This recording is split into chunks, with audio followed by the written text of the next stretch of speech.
اور وہ ان کے بھائیوں کے دل کا حسد آج تک نہیں گیا، اور موقع ملتے ہی تمام بھائیوں نے یوسف علیہ السلام کا تذکرہ کر کے اور اس کے اوپر الزام لگا دیا کہ اگر اس نے ایسا کیا ہے تو کوئی تعجب نہیں، اس کے بھائی نے بھی ایسا کیا۔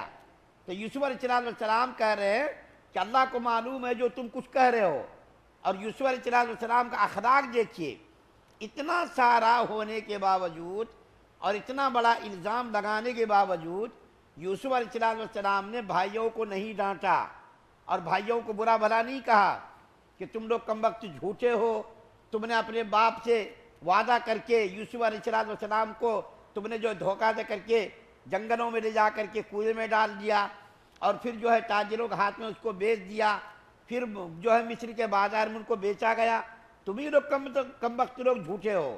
اتنا سارا ہونے کے باوجود بھی یوسف علیہ السلام نے صبر کیا، اور صبر کر کے اس واقعے کو ظاہر نہیں کیا کہ تم لوگ یہ الزام لگا رہے ہو یوسف علیہ السلام کے اوپر، اور یہ واقعہ حقیقت کے خلاف ہے، اور یوسف علیہ السلام نے ایسا کام نہیں کیا ہے۔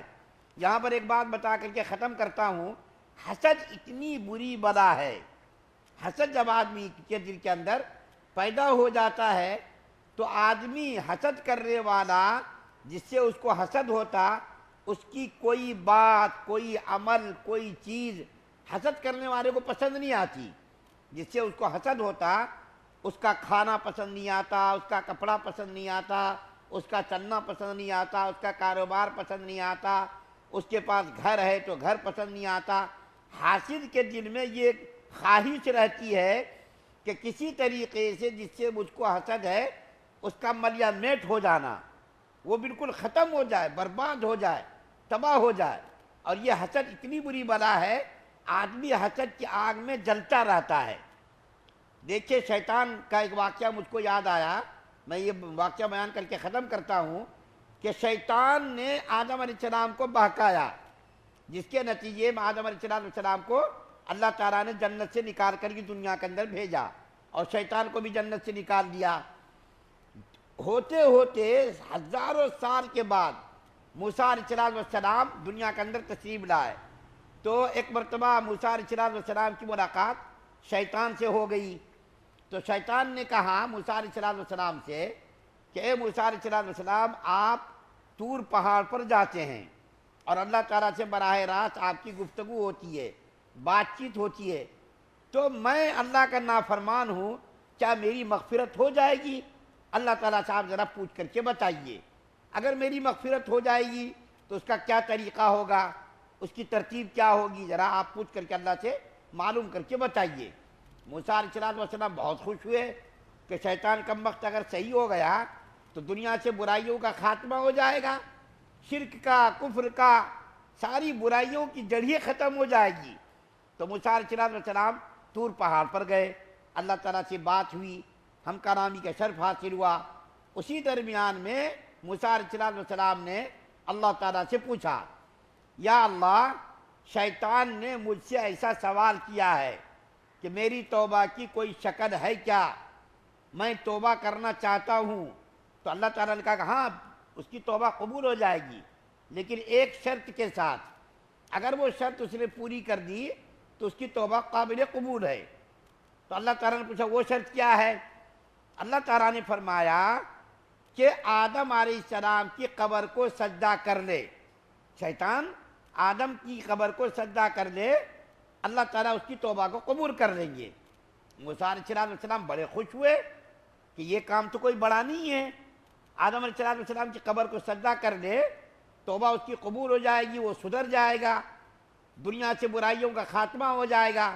موسیٰ علیہ السلام خوشی خوشی وہاں سے آئے، شیطان سے پھر ملاقات ہوئی تو شیطان نے پوچھا، یا کلیم اللہ، یا موسیٰ، کیا میری توبہ کی کوئی شکل ہے؟ تو موسیٰ علیہ السلام نے خوشی سے کہا، تمہاری توبہ کی شکل صرف ایک ہے، وہ یہ کہ تم آدم علیہ السلام کی قبر کو سجدہ کر دو بس۔ اگر تم نے ایسا کر دیا تو اللہ تعالیٰ تمہاری توبہ کو قبول کر لیں گے۔ شیطان غصے میں کہنے لگا کہ میں نے آدم علیہ السلام کو ان کی زندگی میں سجدہ نہیں کیا، جیسا کہ اللہ تعالیٰ نے حکم دیا تھا فرشتوں کو سجدہ کرو، تو فرشتوں نے سجدہ کیا، شیطان نے انکار کر دیا۔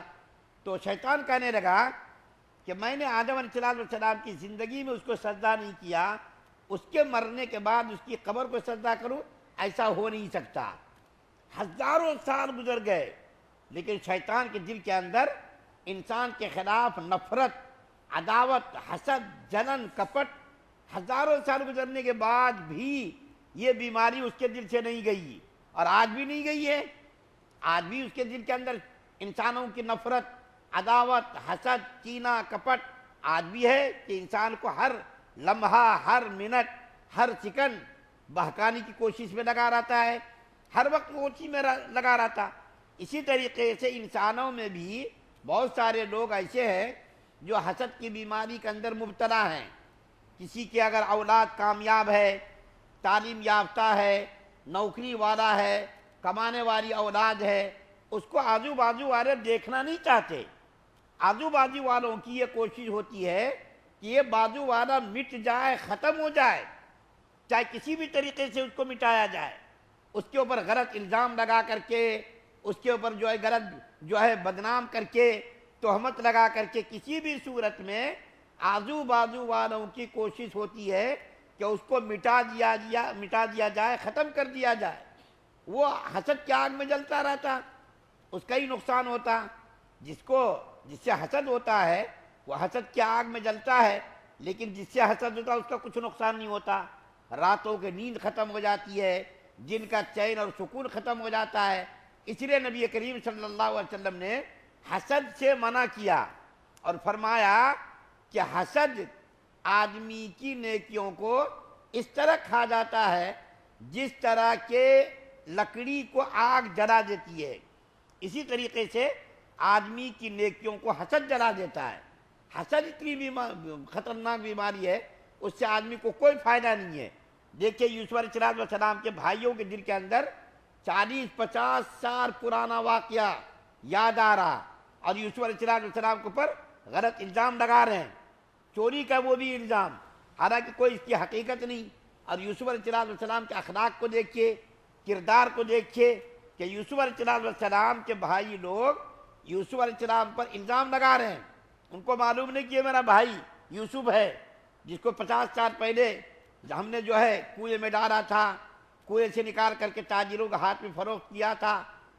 ان کو معلوم نہیں، لیکن یوسف علیہ السلام کو معلوم ہے یہ میرے بھائی کم وقت لوگ جھوٹا الزام لگا رہے ہیں۔ اتنا ہونے کے باوجود بھی یوسف علیہ السلام نے برداشت کیا، صبر کا دامن نہیں چھوڑا۔ حالانکہ یہ ایسا موقع تھا کہ بھائیوں کو تماچے لگا سکتے تھے، بھائیوں کو مار سکتے تھے، بھائیوں کو ڈانٹ سکتے تھے، لیکن یوسف علیہ السلام نے کچھ بھی نہیں کہا، صرف اتنا کہا کہ جو کچھ تم کہہ رہے ہو اس کا علم اللہ کو بخوبی ہے۔ اللہ تعالیٰ کو معلوم ہے کہ جو تم الزام لگا رہے ہو یوسف پر وہ بالکل غلط الزام ہے، اس کی کوئی حقیقت نہیں ہے۔ آگے ابھی اور پوری صورت کے اندر بھائیوں کا رویہ، یوسف علیہ السلام کا سلوک، اس کے بارے میں بھی اور ذکر آئے گا انشاءاللہ۔ اللہ سے دعا ہے اللہ ہم سب کو عمل کرنے کی توفیق عطا فرمائے۔ سبحان اللہ و بحمدہ، سبحانک اللہم و بحمدک، ونشہد ان لا الہ الا انت۔